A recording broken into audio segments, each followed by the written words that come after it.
Before I start my session as a protocol announcement, please switch off your mobile phones, and if you have a pager, go outside the auditorium. Data for public good. I'm a little pressed with time, so I'll speak very, very fast. I believe all of you have already seen the majority of conversation around data. If I look at the data and computing processes, it is mostly divided into three eras. One is the era of personal computers, PC. Second is the era of mobile phone, and third is the era of data centers. Personal computer is the era where I must be in class 5 or 6. And this era reached to its max when it was possible for somebody to go online in a marketplace and buy a software. This is the era which gives you an amazing opportunity that you can write a software and next 10 years you can go on holiday because you will get royalty. Now you don't have that privilege that 10 years has shrunk to 2 years. In 2 years, new software will take over. And the second is the mobile phone. In this mobile phone, particularly when it is connected with internet and it has a little thing which is called application, giving you an enormous opportunity to connect with the world, data, processes and power, and do magic, joy, precision, efficiency. And the third, the most important. Because to give power to the mobile phone application, you have to have a lot of data at your backend. This backend data required a data center, computing, processing and excellence. And here it comes the third generation, that is the era of data centers and microcomputing. This third generation of Indian data center, if you look at the ability, our national ability to create, you will see Amazon has taken the lead, Google, Meta, Microsoft, Entity Data, Cyrus, many of them. And today if you look at the market in India, data center moves to around drive 100 million square feet. It has a demand of 100 million square feet. And it also opens an USD 5.7 billion opportunity alone in data center. Each revolution, 3 generations which I have given you of the computing and data, each revolution, each era has given a new dynamic to the industry. And today, evening here in Bangalore ISC campus, we are going to talk about the dawn of a new era on 4th generation. And absolutely each one of you inside the auditorium and outside the auditorium is clear about the fact that isse bada और इससे large in scale कुछ भी ना हुआ है ना कभी होगा. It's absolutely clear that nothing of at this stage or scale has ever happened. That is 4th generation. Because in this generation, software will write software. Computer will start learn itself. And machines will become eventually automated. History of mankind says every innovation, be it look at the book Journey of Innovation from beginning to end, in the center, core center of every innovation, it is always automation. Aadhaar was about digital real-time identification automation. UPI was real-time out-of-bank transaction automation. FASTag was about automated toll collection on a real pace. Reliance India Mobile, I did not want to name the company, but since when you talk about data center, you have to take the name of Google. So in India, if you talk about telecom revolution, you have to take the name of Reliance with the campaign called Kar Lo Duniya Mukhi Mein. It was about the automation to make maximum people today subscribe. Now I have given you the context that how do you look at it, each one of you, is as an opportunity to do something that could never has happened, that could never be done, and also as an opportunity to solve the problem that we have never been able to solve in the past. Be it healthcare, be it drug discovery, it is a new era where your intelligence, the power of a brain, it is multiplied by the power of computer, because software itself will be able to write in software, and that writing can also happen in real time. I am going to attempt what are these tools, how are we going to benefit it out of it, with merely one or two examples. You must have seen people giving voice command to animation, and animation is speaking in such a language which makes you feel like it is the cartoon is speaking. It is exactly speaking the words given to him, to the cartoon. And when you look at the basic principle of AI, it is AI and the data. AI is basically a set of rules that artificially human have to give as an intelligence to the machine. And then the data has to process it, both kept in one server, one box, one place, and then it gives results. Now reverse the rule that you don't give them the rule, and then you give them the problem directly with the data to fight with the rules that they have learned before over a period of time. So the cartoon that you used to give voice, and the AI or the machine or the software used to give them the lip movement in the cartoon, it can be read otherwise. What I am speaking right now, if audio is taken away from you and the camera reads my face and gives okay what he is speaking, that's the kind of generation which we are looking up. If I look into the circularity, you will be able to take more and more information about automation, to vehicle, to machine, to mobility, and each one of them will surprise you with its use cases. So I'm not going to get into it. Before that, let me take you away from data. Whole day you have been with data. Little bit talk about Indian economy, and also we will come back to technology, data and economy in the last 3 minutes of my talk. To stitch them together and make it justified that tech for circular economy is the need of the hour. 2013 fragile five economy से 10 सालों में भारत ने technology के माध्यम से, economy के माध्यम से जो सफर पूरा किया, इसमें 2013 से 2023 the article came in a foreign press, India's fragile five economy 2013, and the world came to India in 2023 for G20. So I'm keeping it as a decade. 2013 से 2023 में जो thought process बदला, जिसको हम कहते हैं तुमसे न हो पाएगा, that was the process of that time, and today the world is standing behind your thought process, behind your prime minister, behind your country Bharat, and telling that one earth, one family and one future is that you will lead. Behind your prime minister on the pretext of the life project or the life for the environment campaign, and telling them you lead the way of sustainability, we are behind you. आज आप सब मानते हैं कि global order of development में south में सबसे बड़ी और सबसे मजबूत काम भारत में आ रही। 1947 से 1950 तक 50 सालों में जितने फैसले लिए गए, खासकर मैं ये एक सेकंड के लिए कोट करना चाहूँगा यहाँ पर, उसमें से कई फैसलों पर क्रिटिसिज्म आज काफ़ी खुलकर सामने आता है। उसमें से एक बड़ा फैसला जो आप हर दिन फील करते हैं, IAS और IPS बनाने के साथ साथ इंडियन टीचिंग सर्विसेज क्यों नहीं बने?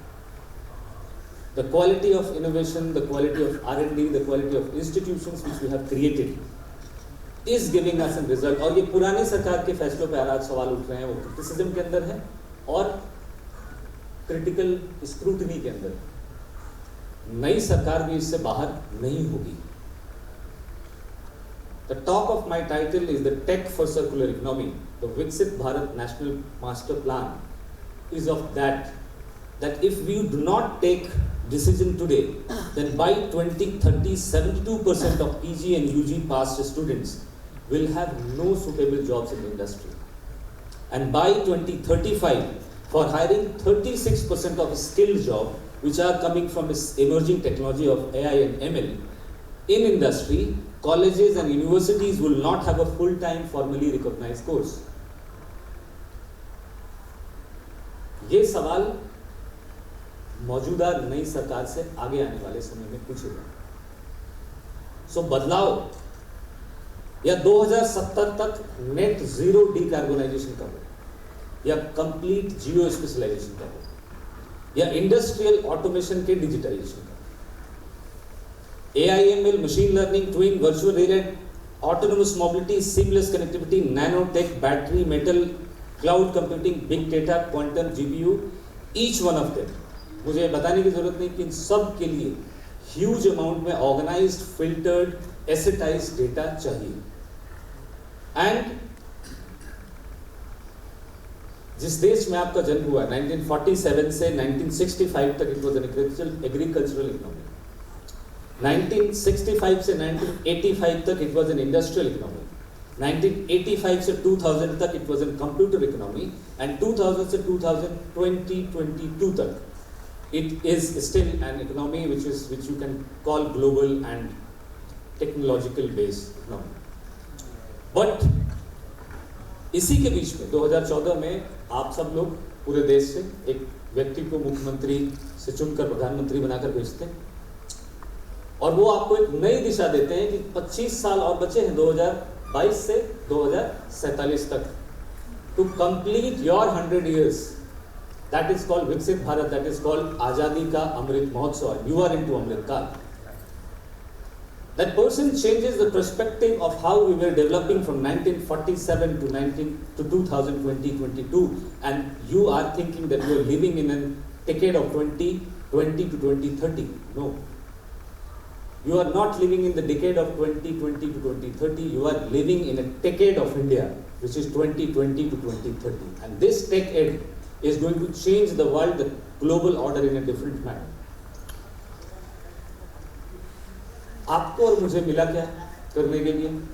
75 सालों का एक देश, युवा देश कहते हैं, 75 सालों का देश कोई पुराना देश नहीं होता, जिसके आखिरी के 25 साल 22 से 47, और इन 25 सालों में आगे आने वाली जनरेशन जो 100 साल पुराने देश का क्राउन पहनकर खड़ी होगी, वो आपसे और मुझसे ये सवाल पूछेगी कि जब आपके पास इतनी इंटेलिजेंस थी, इतना टेक्नोलॉजी था, तो आप इन पर्टिकुलर, कम से कम मैं आपको 10 यूज केसेस एग्जांपल दूंगा आज डेटा के, वो सवाल आगे 20 से 25 सालों में हमें अपनी आगे आने वाली जनरेशन को देना पड़ेगा। पहला, जब अंधाधुंध गाड़ियां बना रहे थे, एंड मैं बैंगलोर में हूं तो ये थोड़ा सूट भी करता है आप लोगों को, जब आप अंधाधुंध गाड़ियां बना रहे थे, कारें सड़कों पर उतार रहे थे, तो डीकार्बोनाइजेशन और पब्लिक ट्रांसपोर्ट जैसी बातें आपने कभी नहीं सुनी थी। This is our next generation question in 20-25 years is going to come back to us if we do not accumulate the data, if we do not proceed it in a manner that we achieve what we actually wanted to achieve. Ecommerce पर बढ़ता हुआ अपराध है। आप मंगाते हो phone, आता है पत्थर।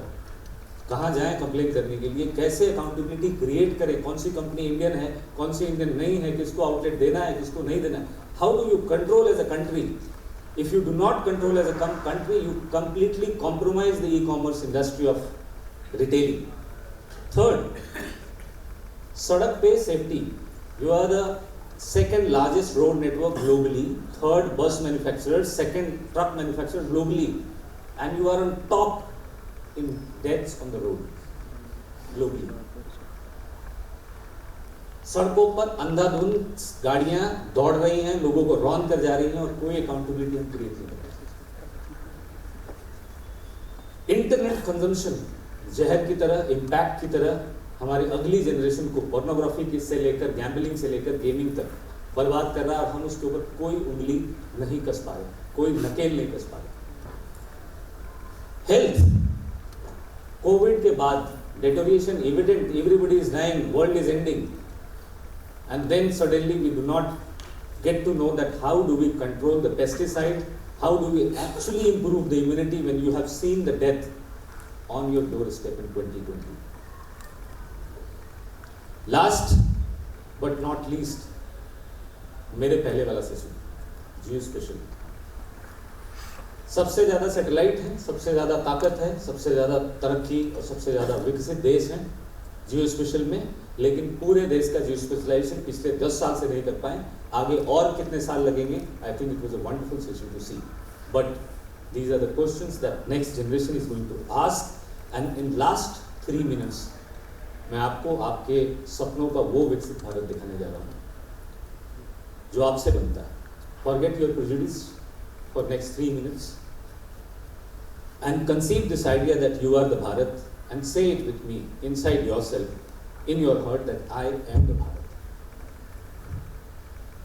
5 ट्रिलियन की इकोनॉमी हूं मैं, करीब आज $4.5 ट्रिलियन की अर्थव्यवस्था हूं मैं. वो भारत हूं जो 6.7 के ग्रोथ रेट पर 2047 की तरफ बहुत तेजी से बढ़ रहा है, और अगर इसी रफ्तार से अगले 25 सालों तक बढ़ता रहा तो 35 to 38 ट्रिलियन की इकोनॉमी बन जाएगा.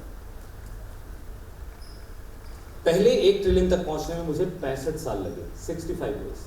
दूसरे 1 ट्रिलियन तक पहुंचने में मुझे 8 साल लगे, तीसरे 1 ट्रिलियन तक पहुंचने में मुझे 3 साल लगे, 5 साल लगे, चौथे 1 ट्रिलियन तक पहुंचने में मुझे 3 साल लगे. और अगर मैं आज ऐसा कह दूं कि आगे आने वाले सालों में हम हर साल 1 ट्रिलियन ऐड कर पाएंगे तो बहुत ज्यादा नहीं होगा. 6.7 के ग्रोथ रेट पर 8.4 के डिजायर्ड विकसित भारत के ग्रोथ रेट पर पहुंचने के लिए हर साल $1 ट्रिलियन जोड़ने की ताकत हम बना रहे हैं. That is what the national master plan of Viksit Bharat. It is not an election campaign. Any of you who, I don't know, you must have read about me and you would have your prejudice. That's why I said come out of your prejudice. It is not an election campaign, it is a pure calculation of the growth. And I'll tell you the calculation how it is. A recent survey, very credible agency, I don't want to name, said that any child who has taken birth after 2020 in his lifetime will spend $240,000 before the death. That's his purchasing power. Any of you can do the calculation of mathematics that $240,000 multiplied by your population on 2047, that is 1.64, 164 crore people. It would be 38 trillion plus. That would be your population and that would be your purchasing power on 2047. What you need to do is to have this faith, steady growth rate which we desire to reach, to get actually the thought process of Viksit Bharat. It is not about a sector, it is not about a technology, it is not about a state, it is not about a party, it is not about a politician. It is about each one of you, because this per capita income, it comes from your pocket earning and your spending power. I am more than happy to answer the question which is always being asked from us, that आपको विश्व शक्ति बनना क्यों? Why do you want to become a Viksit Bharat? Why not this or why not that? Our thought is not to attack on a country. Our thought is to attack on the problems which we are facing as an economy. हमारे attack में ambition है, हमारे attack के ए में ambition है, हमारे attack के T में ट्रांसपेरेंसी है, दूसरे टी में टेक्नोलॉजी है,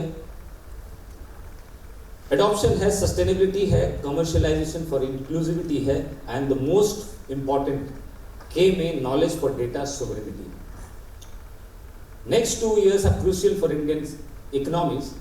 Is very practical, which I'm personally doing. A lot of you must be knowing my role into national highway EV and decarbonization, climate financing, and $2 trillion economy.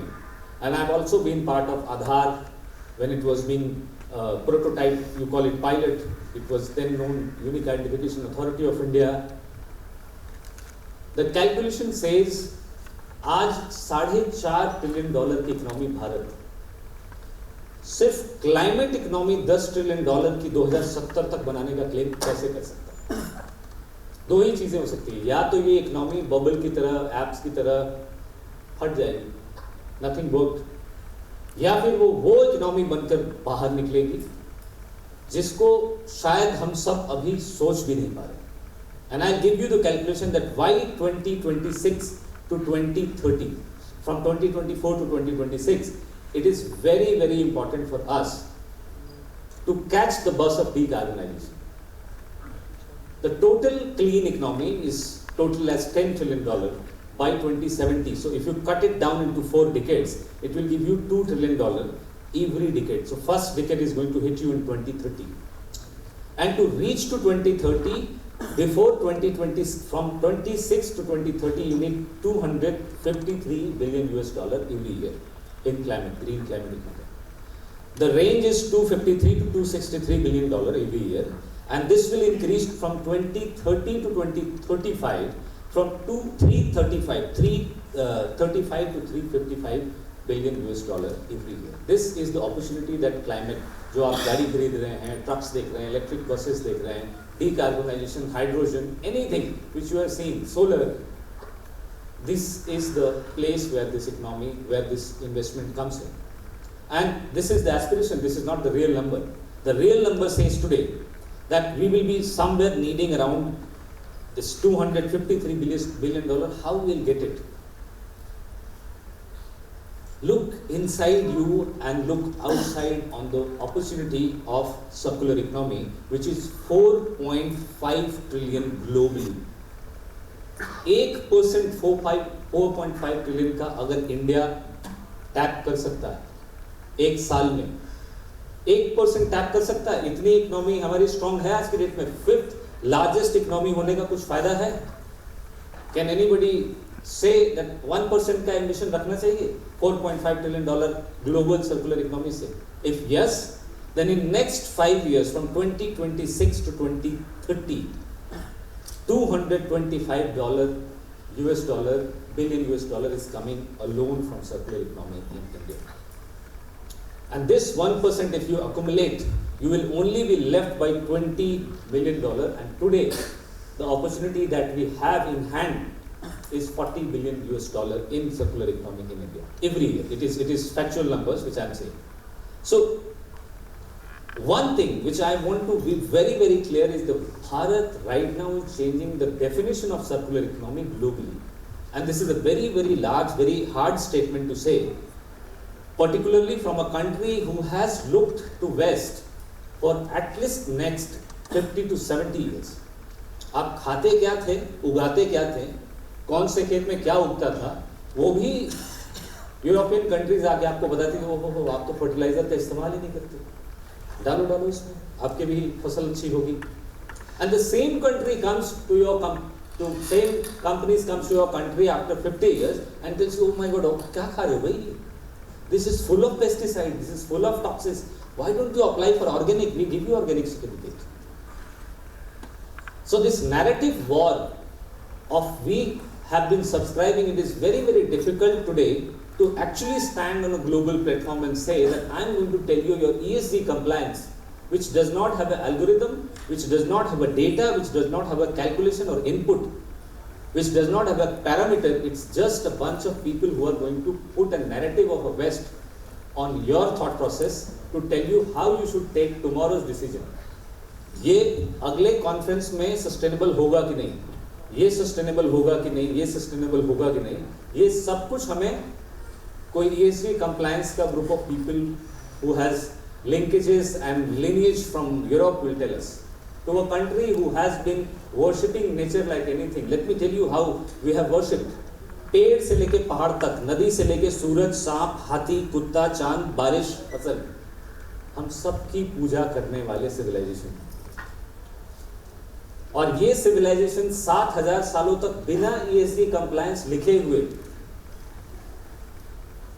Nature के साथ sustainability की पूजा करती रही. हमारा धर्म सनातन है ऐसा.